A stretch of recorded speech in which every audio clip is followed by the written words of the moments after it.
So the parsha, Vayera, I'd like to start with the teaching of the Dudaei Reuven.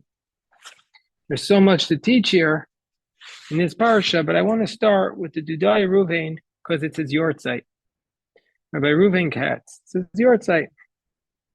And in order to see what the Dudaei Reuven says, let's look at Avraham's conversation with God. God says in chapter 18, verse 17,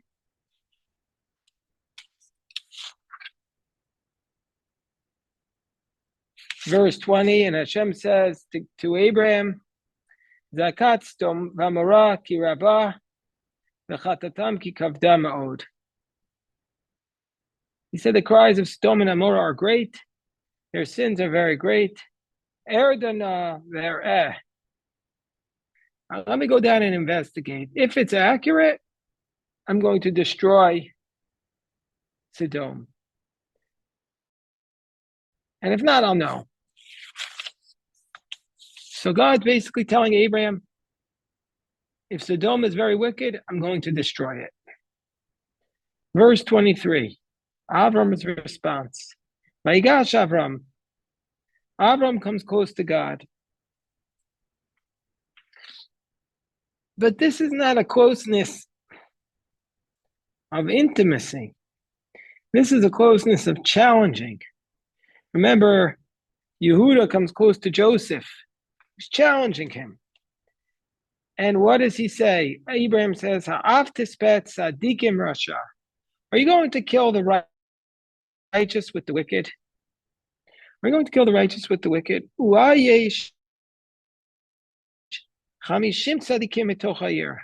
Maybe there's 50 righteous people in the city. Ha'af tispet, will you also kill them?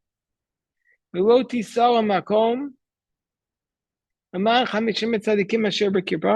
to really destroy the whole city? You're not going to save the city on account of the 50 righteous people in the city? God forbid for you to do this. To kill the righteous with the wicked. They're going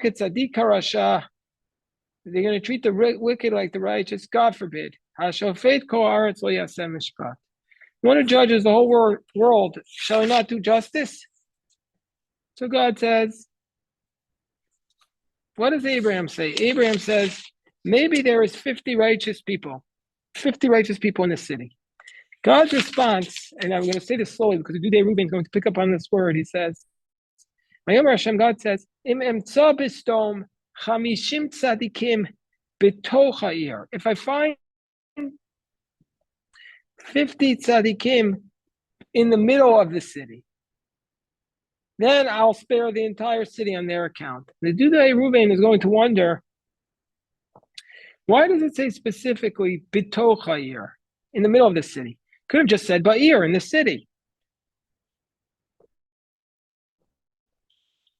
And then the conversation ensues, and Abraham says, okay, maybe there'll only be 45 people.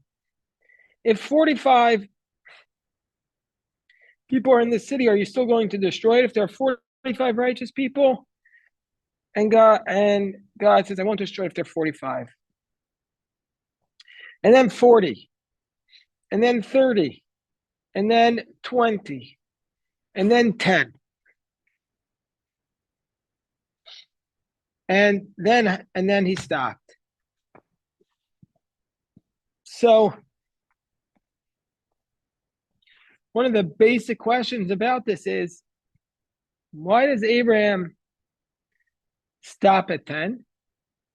And why does he say 45, 40, 30, 20, and 10? Are these just random numbers? What's Abraham's thinking here? So, and why does he start with 50? Why does he start with 50? Is that just a random number? Does anybody remember? Does anybody remember the reason? Why does he start with 50? And why does he go down to 10? Anyone? Okay, leaving space for me. it's so you remember it so well. You don't want to embarrass me by saying it, so I'll say it. So, well, just say what Rashi says. Rashi says that there were 5 cities of Sodom. Sodom was made up of 5 cities. There were, in the end, Soar was saved, but there were 5 cities.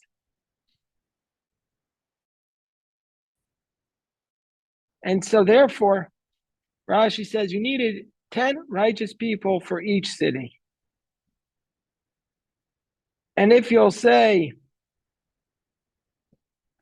meaning to say, the only way the city had a chance of being righteous would be if there were 10 righteous people in the city who would pray. We'll see, if we have time, I'll see what Rabbi Soloveitchik says, to make a minyan. You need at least 10 to influence the whole community. That's the power of a minyan. The reason why a minyan is so important is it has the ability to influence the whole community. So you needed at least 10 because there were 5 cities. So why 45? Because then you would have 9 righteous people and 9 people and you, God. And that makes 10. This is the idea that if you have 9 and an infant, you can make the minyan. Because the infant is really representing God. And then what are you going to do with 40, 30, 20, 10? Rashi was saying, it doesn't mean 40 spread around the 5 cities. It means that if 4 of the cities have 10, then you'll save those 4 cities. Or and then when it says 30, it means if 3 of the cities have 10, you'll save those 3 cities. 20, so forth. 10, so forth. So Rashi was saying that God will save each city. And Abraham's argument was, as long as there's a minyan in the city, well, we should save the city. And God agrees with that, because as long as there's a minyan, the minyan can change the whole destiny of the city. But if there's not even 10 righteous people going to pray to influence the world, then that city won't have a chance. That's Rashi on this conversation. Comes along the Dudaei Reuven, and the Dudaei Reuven is very bothered by why, with respect to Avraham, it says that there are 50 righteous people betoch ha'ir, in the middle of the city. But it doesn't say this phrase of betoch ha'ir by Noach. By Noach, it doesn't say that. So, what's the distinction? So let me just pause here. And I see Bruce has a question. So if the 10 righteous... Let's talk about the last piece I want to talk about today is the story of the binding of Isaac, the willingness to give up. We see that Avraham passionately argues with God about saving the people of Sodom, and yet when Hashem tells him to sacrifice his son Isaac, he's willing to do it. He doesn't argue. Now, we should say at the outset that it was a completely different scenario. Hashem wants to destroy the city of Sodom because they're wicked.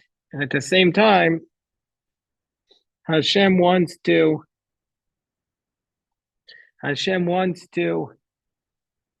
is asking for Isaac to be sacrificed, not because Isaac is wicked, but as a sacrifice. So it's a very, very different. Very different. So you can't argue for Isaac's can argue for Isaac's innocence because nobody's denying it. But I saw the Lubavitcher Rebbe write something very powerful here. It says the Rebbe the following.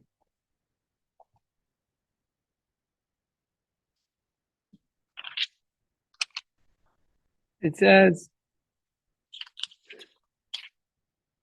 hold on. It says, V'alokim nisa et Avraham. God tested Avraham.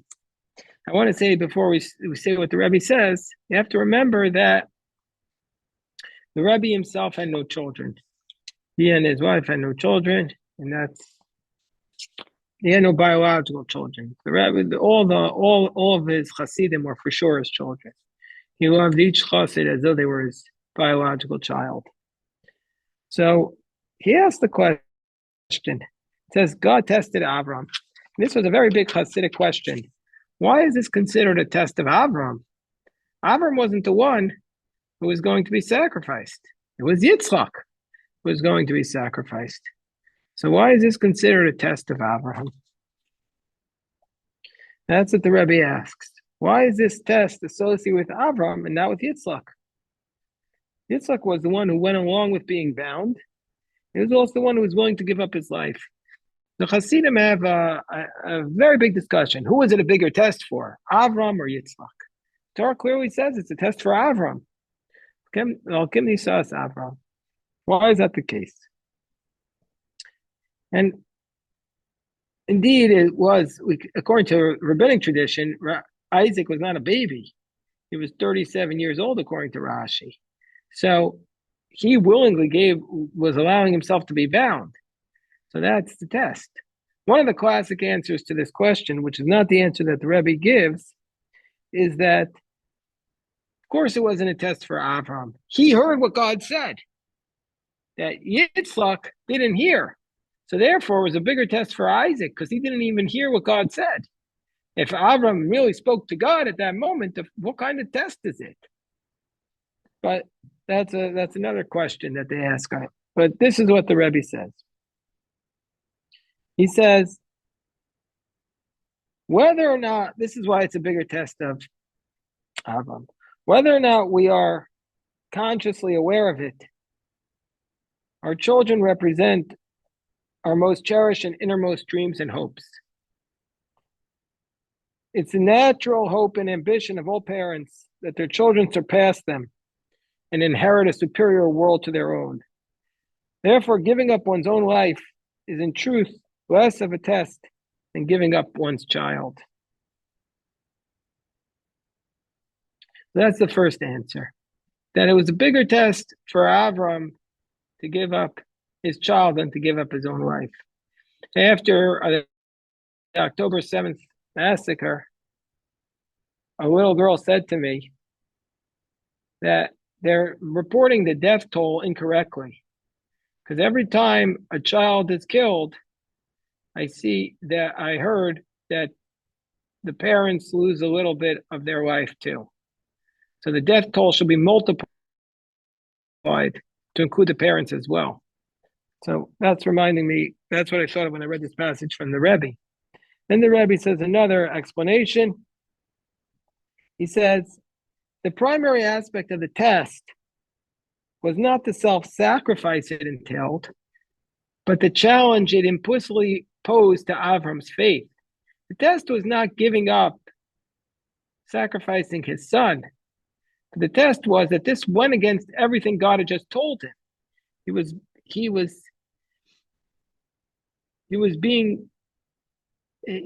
basically being confronted with the fact God had just told him, you're going to have another child. You're going to have a great nation from Isaac. And now God is telling him, I'm going to destroy it. Basically, it would seem that God is lying to him. And so Abraham was being tested, not really giving up the child, but in not understanding God's ways.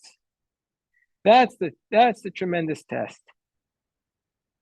But Isaac, in contrast, had not been promised anything. So Isaac's faith was not put to test in this episode. That's what the Rebbe says. And then I want to say one more thing that the Rebbe said, which is especially powerful to me in this time of difficult time for the world. That it says that Abraham saddled his donkey. Vayakam vayelach. He gets up and he goes to the place that God said to him. And on the third day, Abraham lifts up his eyes and he sees the place from far away.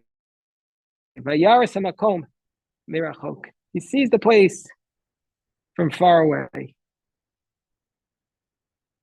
So the Rebbe, the Rebbe, of course, is very moved by that phrase, that he saw the place from a distance. Says the Midrash, quoted by Rashi, that when the Satan realized that he couldn't persuade Avraham to disobey Hashem's command, he made it appear that it was too distant.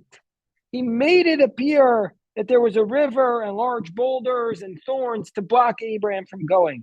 So even though Avram's destination was visible because Hashem put a cloud over the mountain, it seemed to him like it was far away because that's what Satan was making him do. Satan made it seem like the place was very far away. And so too in our life. We sometimes, we're faced with such great challenges. It seems like our destination is so far away. We convince ourselves that it's too hard for us to do this, that our particular circumstances prevent us from achieving our objective. So Avram taught us that even though the place was very far away, there were apparently insurmountable obstacles, that with perseverance we can and reach our goal. That right now, our goal in the world of redemption, which comes about only through peace, seems so far away.